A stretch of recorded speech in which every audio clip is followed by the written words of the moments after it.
Howdy friends, it's the 19th of November evening, about 20 past 7, it's Tuesday.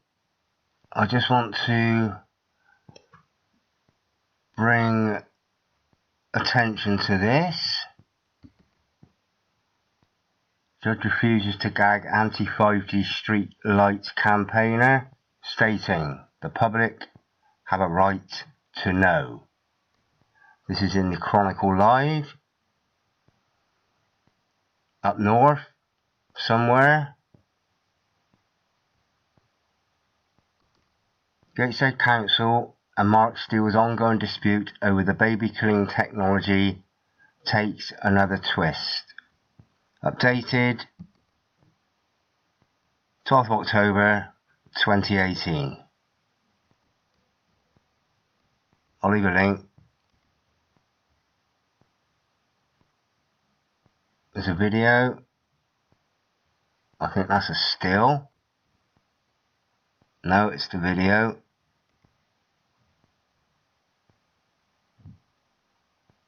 I'll read this and then we'll have a look at the video.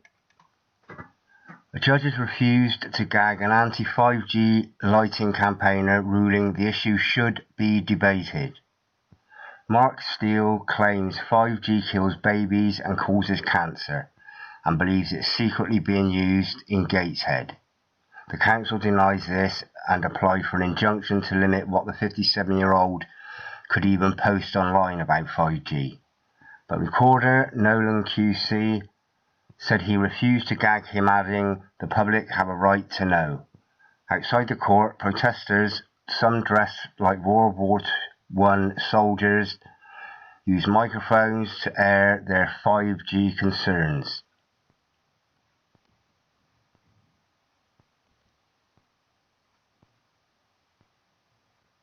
Inside the court, a packed gallery, including a small child, who claimed Steele had harassed an array of council staff and councillors. It heard Steele accuse one worker of crimes against humanity for their involvement with the lights. One was branded a murdering chav.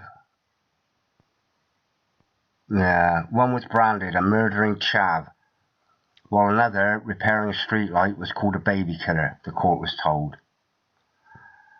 I said, do you know the lights are capable of killing babies? Steele recalled in his evidence on Thursday.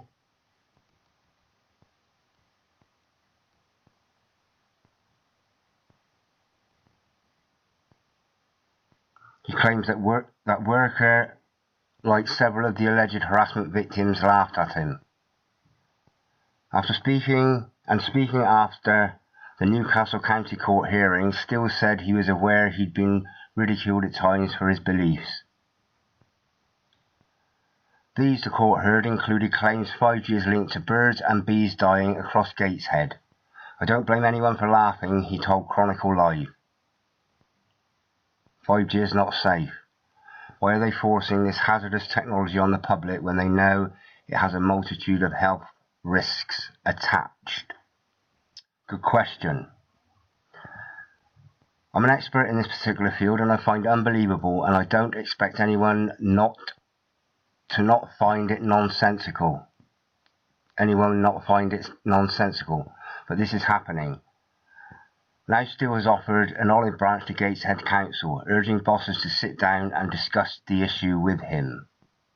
The council has strenuously denied secretly using 5G, most notably in an infamous viral Facebook post. And despite not being gagged, the judge did impose 3 conditions on Steele as part of a watered-down 2-year injunction.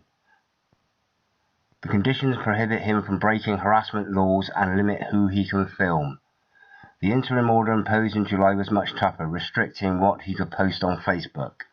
Imposing the new order, recorder Nolan warned him, I'm not going to give you a gagging order, I'm just going to ask you to behave yourself. Well, he is a grown man. Flipping out, what is that? Now that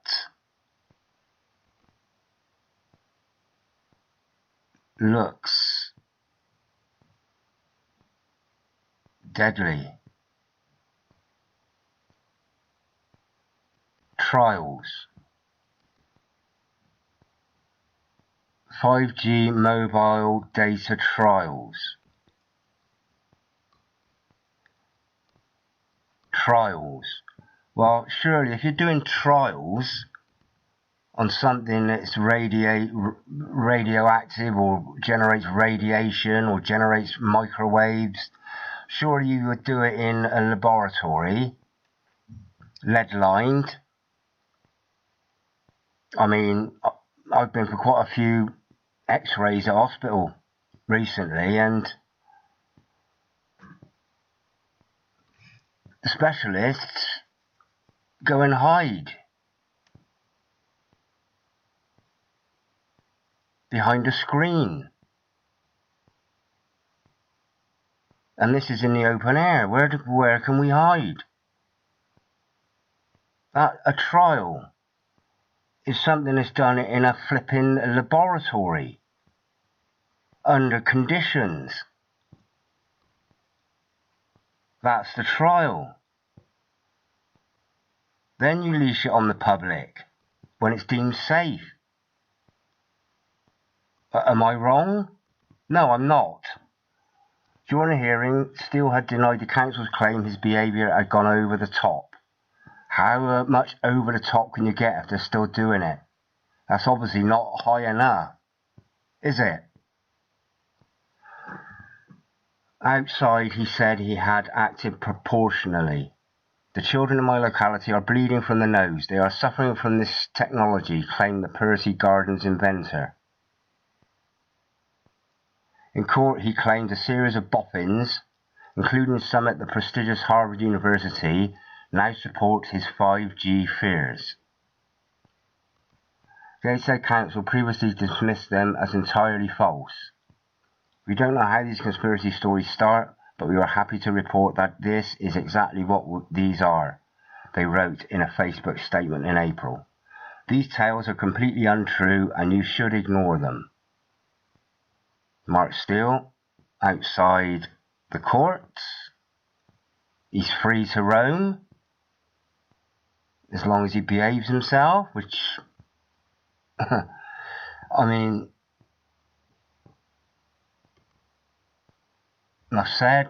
Please be assured that there is no scientific basis or credible evidence for any of these scare stories about streetlights causing cancer and other illnesses. Science or not, Recorder Nolan said Steele had put a tremendous amount of research into the 5G debate and that his voice should be allowed to be heard. Well, apparently he's a specialist, so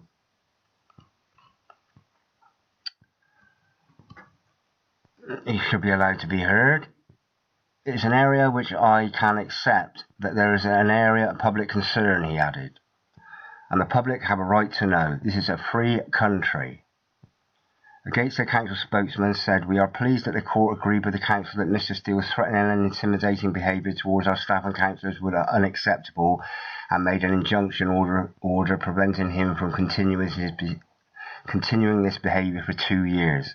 Any breach of this order could result in Mr. Steele's arrest and imprisonment. This injunction was always about the safety of our staff and councillors, which we take very seriously, and not about preventing Mr. Steele engaging in lawful activity." Okay? Now, what the council have neglected to mention, they may have done in court, only this is what they've said.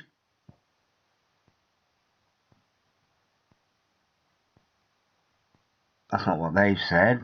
This is what they've said. "We are pleased that the court, blah, blah, blah. This injunction was all about the safety of our staff and councillors. There is no mention of the safety of the public. Is there, Gateshead?" I'm going to play this top video. If I can. The rest, I'll leave a link to it and you can... Can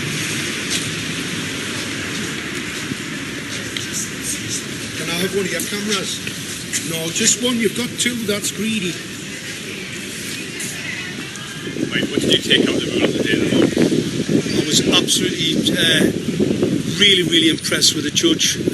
He obviously believes in democracy, the rule of law, which I do. I stand on that. I mean, the Save Us Now party is all about the rule of law. You know, we see a number of, you were in the court there today, a number of these characters, for whatever reason, basically misled the court. And I think the judge saw that. He recognised that. I mean, most of the statements, fortunately for me, there was an honest police officer who made a true recollection of what happened when I was served an injunction at my door. Otherwise, I would have been in trouble. So, you know, that has to go for something. And, I mean, obviously, he's opposed to the order for 2 years, but it's very much watered down from what he was seeking. And crucially, what's come out of this today is he said, can't stifle debate, we should be talking about this. Yes. How do you feel about that? I mean, you know, a couple of years now, you know, people have been laughing about what you've been saying, people have been saying this is nonsense, but he's saying we should debate it, and he's told Gateshead Council. What do you make of that? I think it's correct. I should be able to debate this back with Gateshead Council. Gateshead Council should answer the second question that I put to them about these transmitters being hazardous, administering noxious substance that current classification should be a class 1 cancer causing radiation. And not only that, you know, Gateshead Council have actually set up their own funeral directors on the increase of deaths that have happened across Gateshead. Now, they've actually told me in a statement that there's been no increase of cancer, no increase of heart attack, and no increases in stroke. That is not the case. It's demonstrably not true. Public Health England states clearly there's an increase, particular to Gateshead Borough, on these increases from illnesses that they were warned about.